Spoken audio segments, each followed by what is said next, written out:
Europe 1, bonjour. Raphaël Duchemin. Allez, c'est l'heure de retrouver vos experts. On commence évidemment avec l'international François Clémenceau. Le chef de la diplomatie américaine a indiqué hier que la rencontre entre Donald Trump et le Nord-Coréen était toujours maintenue la semaine du 12 juin à Singapour, mais le président paraît lui beaucoup plus vague. Oui, en fait, on a l'impression d'assister à une sorte de partie de cache-cache entre les États-Unis et la Corée du Nord, et tout a commencé lorsque le nouveau conseiller à la sécurité nationale, John Bolton, a expliqué que le modèle qu'il avait en tête à propos de la dénucléarisation de la Corée du Nord, c'était l'alibi du colonel Kadhafi, lorsque, si vous vous en souvenez, le dirigeant libyen, sous la présidence de George Bush, avait démantelé son embryon de programme nucléaire, vidé ses stocks d'armes prohibées et livré les présumés coupables de l'attentat terroriste de Lockerbie perpétré en 86, tout cela en échange d'une normalisation des relations. Eh bien, en Corée du Nord, la réponse n'a pas tardé. Si lorsqu'on désarme, on finit comme Kadhafi, c'est peut-être pas le bon exemple. Le régime de Pyongyang a pris prétexte alors que des exercices militaires américains étaient maintenus en Corée du Sud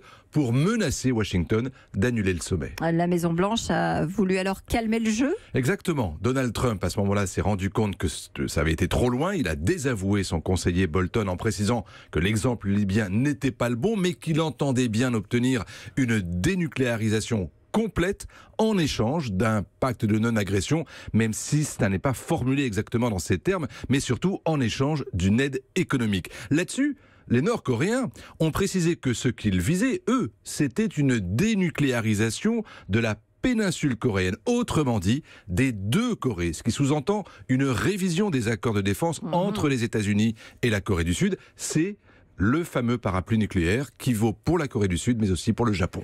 Ouais, c'est là que les choses se compliquent, évidemment.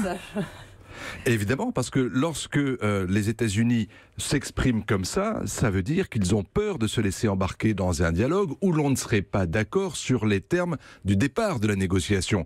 Ce que l'on redoute donc, c'est de mettre le doigt, en tout cas c'est ce qu'ils redoutent eux, c'est de mettre les doigts dans un engrenage où les États-Unis seraient obligés de faire des concessions militaires dans une tractation qui serait longue et aléatoire. Autrement dit, de risquer de revenir dans un processus de chantage, comme ce fut le cas par le passé, lorsque le régime communiste de Pyongyang promettait beaucoup en échange d'aide humanitaire et économique avant de se rétracter. Or, ce qui a changé depuis, c'est que la Corée du Nord, elle a la bombe nucléaire maintenant, et elle menace de s'en servir si l'on porte atteinte à sa souveraineté, d'où les hésitations, les flottements. Donald Trump ne semble plus maintenant aussi pressé sur la date du 12 juin. Il dit que ça n'a plus beaucoup d'importance, que ce qui compte, c'est le processus et le résultat, car il sait que ce test-là, il est évidemment énorme. Il ne peut pas échouer parce que, pour le coup, sa crédibilité est en jeu.